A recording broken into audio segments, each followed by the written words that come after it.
It's a ghost town, we're in this together. They're closing all the stores down, we're heading for shelter. It's all war now, they'll always remember. We're locking all our doors down, we're sticking together. It's a ghost town, we're in this together.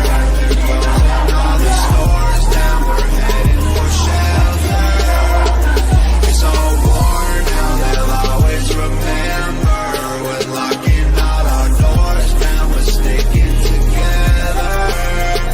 It's all ghost town.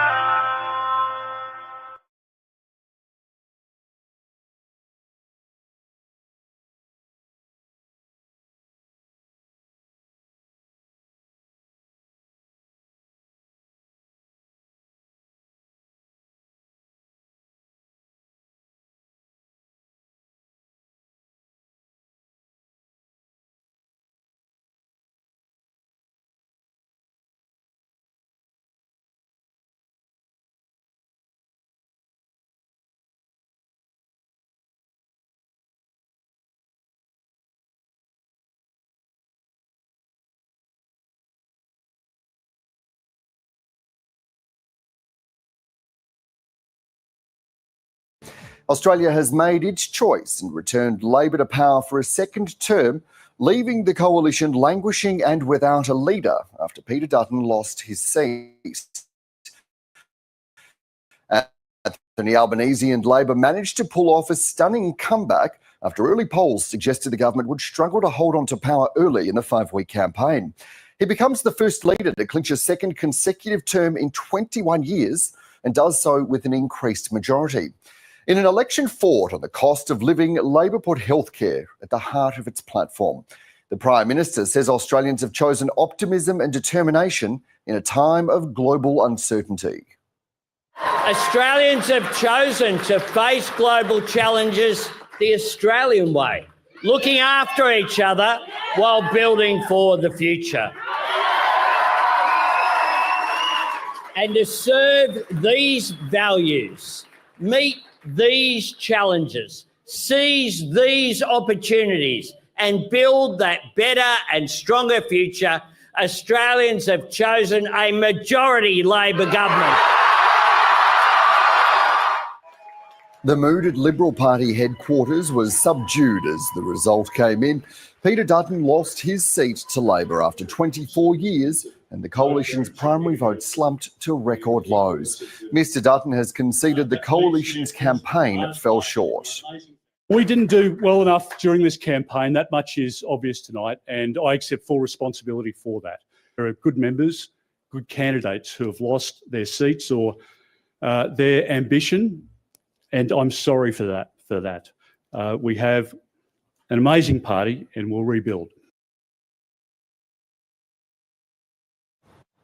With just over 70% of the vote counted, Labor is projected to win 85 seats. The Liberal National Party holds on to 36. The Greens face a nervous wait, with several seats still in doubt, while Teal Independents have largely held on in their electorates. Political reporter Isabel Rowe joins us now from Parliament House in Canberra. Isabel, take us through the big picture, a landslide for the Labor Party and for Prime Minister Anthony Albanese. An extraordinary night, Dan. Certainly not anything that we were expecting, that pollsters predicted, certainly not what Labor was expecting. They have extended their majority. They're predicted to win, as you saw just before, 85 seats. The Liberal Nationals predicted to win 36 seats. So not just an extraordinary result for Labor, but truly a wipeout for the coalition. There's a 3 or just more than a 3% swing nationally towards the Labor Party. This is a historic win. It's one of Labor's biggest wins. As you said, it's the first time in many years that a Prime Minister in the Labor Party has been returned. for a second term. And it's historic because there was all signs pointing towards a Liberal coalition win earlier on in this year. In January, the polls were all pointing towards the Liberal Party. And so this campaign, you have seen the Labor Party turn it around and not only hold their slim majority, but increase it by an extraordinary amount. The other amazing story of the night, of course, is that the opposition leader, Peter Dutton, lost his own seat. That was a very marginal seat, the seat of Dixon in Brisbane. He now is out of a job. The Liberal Party will need to find themselves a new leader. And you touch on that, on the opposition leader there. We're seeing some of those images, Isabel, from last night. So what does this mean for the Liberal leadership? I'm sure that there will be jostling about who becomes the leader, but also for the broader policy agenda of Liberal. This is the second election that they've lost.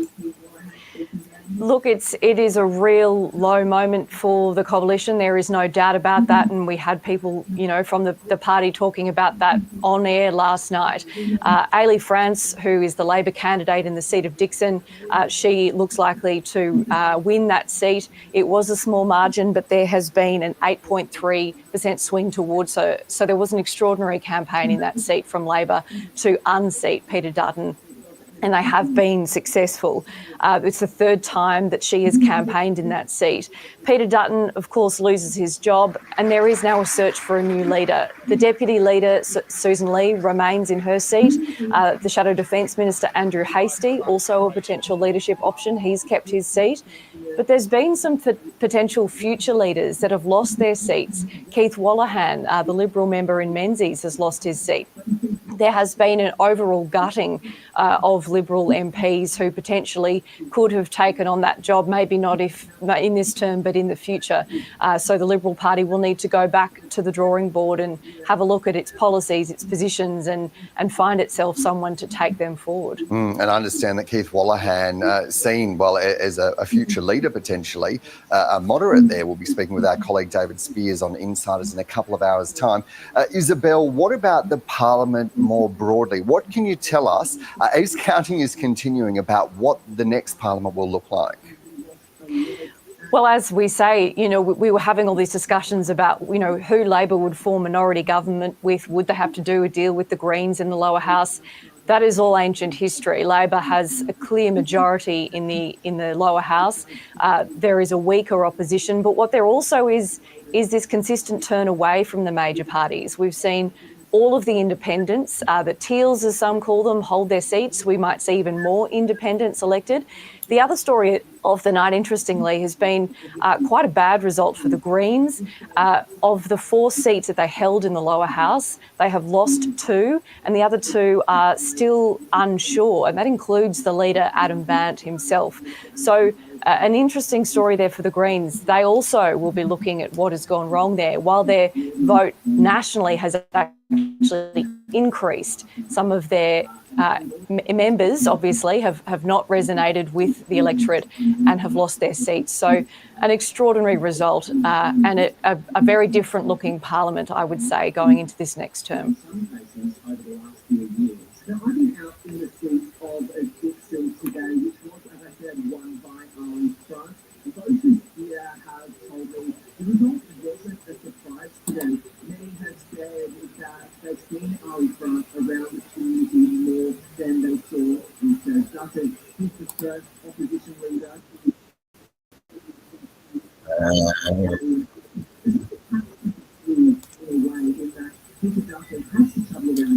Welcome to CLACCA ULC. My name is Mr. Rev Comrade Rowley, and I'd like to acknowledge that the land that we're meeting on is of the Gadigal and the Wangal people of the Eora Nation, and pay respects to the elders, both past and present. Recognise sovereignty, treaty, and social justice has never been ceded. I would also like to pay a special acknowledgement to socialist candidates who did very well in the elections.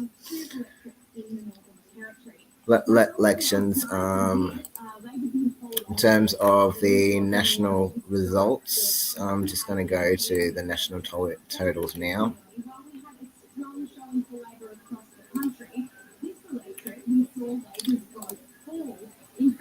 Now, Socialist Alliance,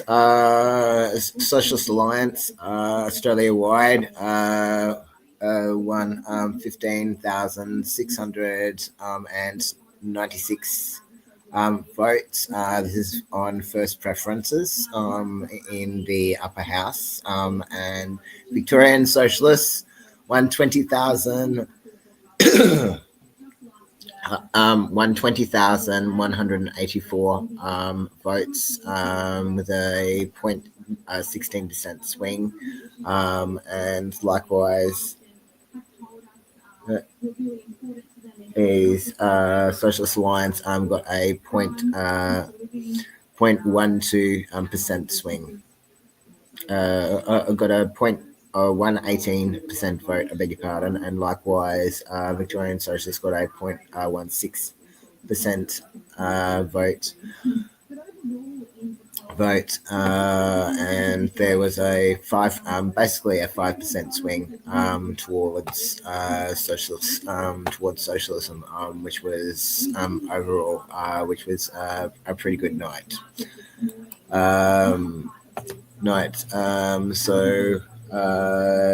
Given the fact the ALP has won the election, and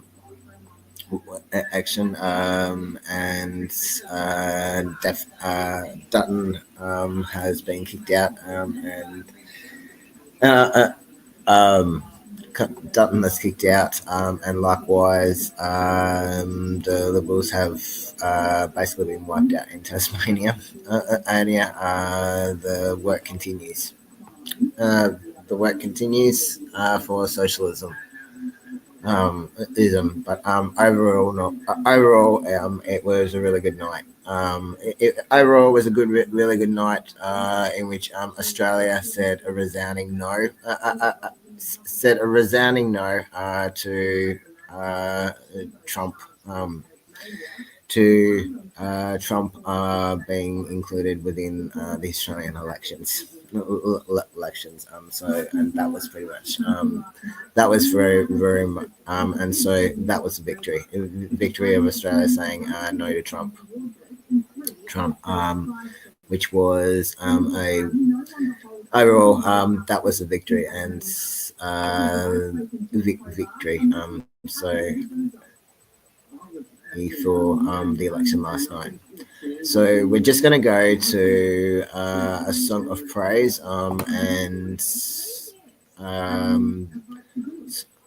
first we've got a couple of important announcements. So for the next few weeks, I'm tied up with my university anti-discrimination matter. And so I'm going to we're going to the other thing too is we're going to be reducing CLACCA ULC services down to about once a month because due to lack of funds, as well as lack of people to help with reducing it down to about once a month. It also has to do with not just the University Anti-Discrimination Court matters, but it also has to do with the fact I have to help the ULC Monastery LGBTI Clergy Association find somebody else to fill in for. Find somebody else to continue Reverend Randy Orso's work, and so that's why I'm having to reduce this down to about once a month until those two matters are dealt with. So that's the important announcement. The other important announcement is the next university anti-discrimination protest will be on the 23rd of June. Will be on the 23rd of June, 2025 at the Supreme Court at 11 o'clock. So for more information in relation to that, please contact me on the mobile on 0459 771 520. That's 0459 771 520 for more information in relation to that. There is also a Facebook event for it. If you go to the CLACCA ULC Facebook page, you can find the details in relation to that. We're just now going to go to our song of praise, and then when we come back, we will bring you the message. And the song of praise that we're going to be bringing you is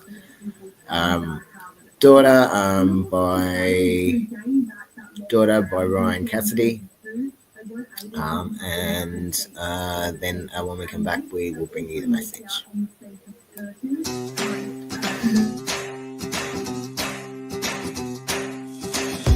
years ago, I cut my hair and I changed my name as people stared, and I went on TV and I so did declare that this is who I am for anyone that cares.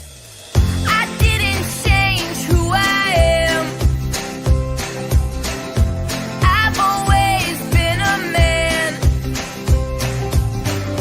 Still it changed your world. But Dad, I'll always stay your little girl. 10 years ago, I know you had a hard time, and I tried and tried, 'cause I want you in my life. I'm just living true, no doubt in my mind, and these changes, they take time, you'll find. I didn't change who I am. I've always been a man. Still it changed your world. But Dad, I'll always stay your little girl.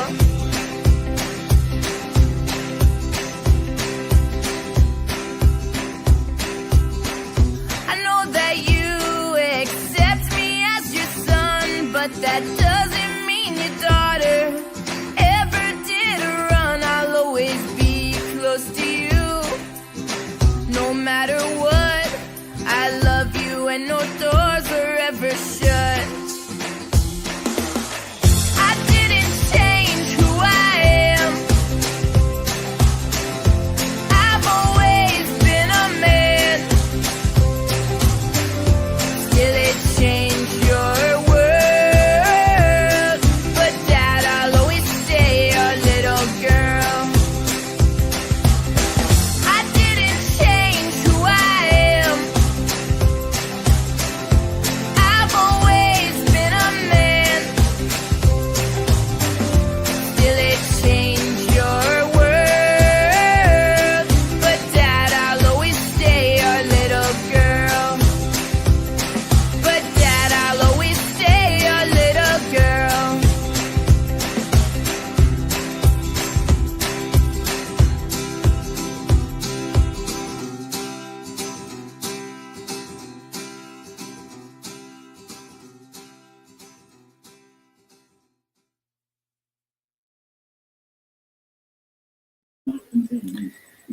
So here's our message. God so loved the world. Major feasts follow one another. After the Assumption came the Pentecost, and now the Feast of the Trinity. In some way, this feast is like the anniversary of the one triune God. The third chapter of John's Gospel presents the essence of the message of Jesus. At the beginning, we are reminded of the necessity to convert to be a disciple of the Lord. John uses the image of being born anew. Jesus has come to testify to this new life, the definitive life, eternal life. This is why Jesus has descended from heaven, as the Holy Spirit has done in John 1:32. Jesus will return to heaven after having completed Jesus' salvation mission.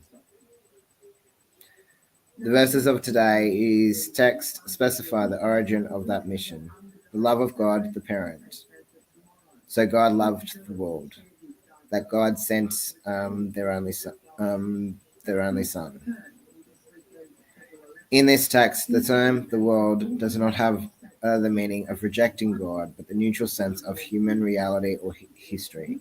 God's greatest gift is the sending of his own Son, whose work is to save, namely to establish God's friendship with human beings.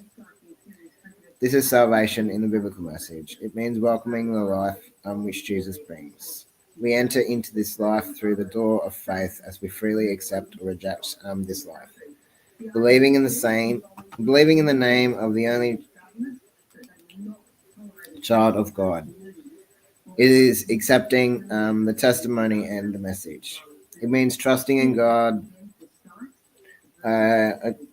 It means trusting in a God merciful and gracious, slow to anger and abounding in steadfast love and faithfulness, according to one of the most beautiful descriptions of God we find in the Bible.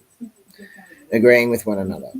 Faith should make us compassionate and merciful and faithful like the God in whom we believe. A few verses later, we read in John's text for today that those who do not do what is true come to the light. The truth which Jesus passes on to us is not just a matter of accepting and agreeing, it is a question of practice, a daily task. Emphasizing suffering with others, this means that we make ours the suffering of peoples who struggle for survival in the midst of so many violations of their most basic rights. Being compassionate with our hearts focused on those who endure misery implies that no situation of injustice like what so many people in Latin America are enduring is foreign to us. Being faithful, having faith, trusting requires steadfast in our commitments. Courageous in the face of the difficulties encountered today when we are witnesses to the God of life. If we proceed in this fashion, we will assume Paul's final recommendations to the Corinthians. We will experience the Easter joy and we will agree with one another. The vital hope that the God of love and peace will be with us, will sustain us. We're now going to go to our next song of praise.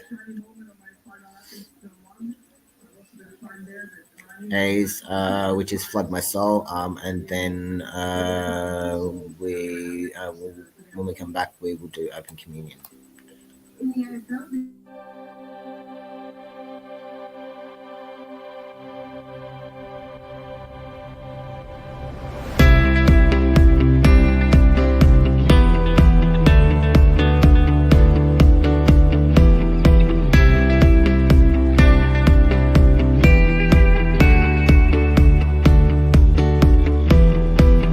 You're faithful to the end.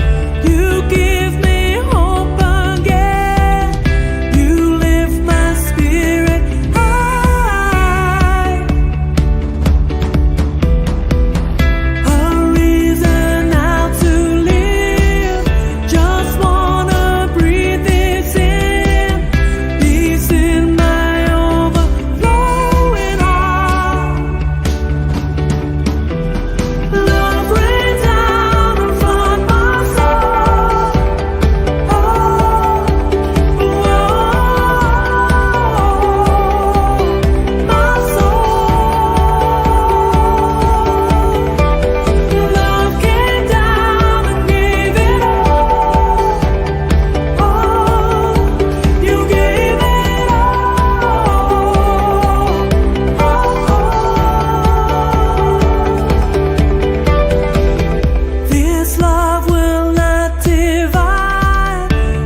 faint for you.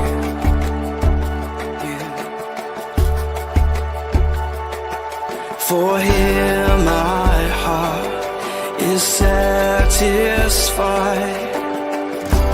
within your presence. I sing beneath the shadow of your wings.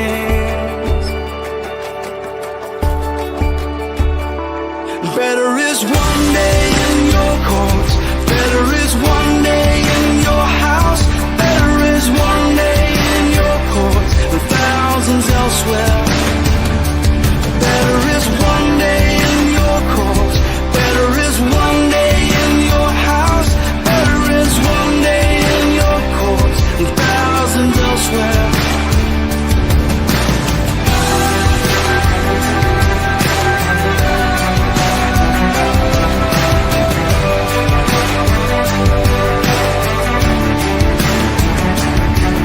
One thing I ask, and I would seek to see your beauty,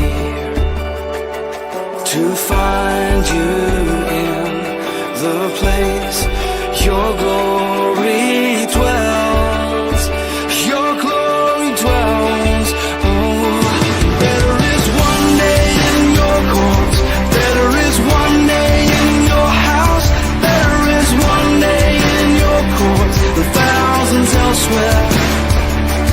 Better is one day in your courts, better is one day in your house, better is one day in your courts than thousands elsewhere.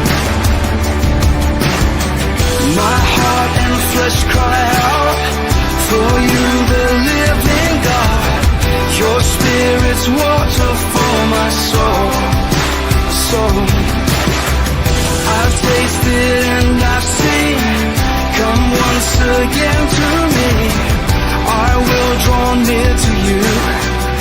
I will draw near to you. Better is one day in your courts, better is one day in your house, better is one day in your courts than thousands elsewhere. Better is one day in your courts, better is one day in your house, better